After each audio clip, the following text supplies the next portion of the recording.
Sinampahan ng kaso na 83 counts of attempted murder ng isang off-duty na piloto matapos nitong tangkaing guluhin ang operasyon ng mga engines.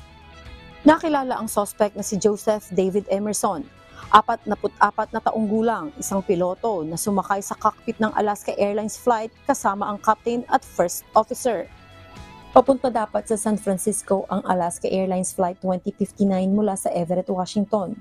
Subalit na divert ito sa Portland, Oregon.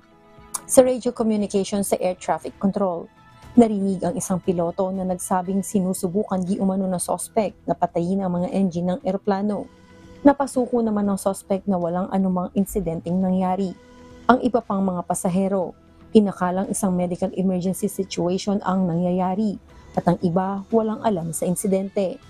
Ayon naman sa Alaska Airlines, ligtas namang nakaalis muli ang lahat ng mga pasahero sa isa pang flight. Samantala, iniimbestigahan na ng Port of Portland Police ang insidente at wala aniyang iba pang bantang kaugnay nito. Ayon naman sa Federal Aviation Administration, walang kinalaman ang pangyayari sa kasalukuyang world events. Early Briones, UNTV News and Rescue. Diyos ang aming sandigan, serbisyo publiko ang aming pinahahalagahan.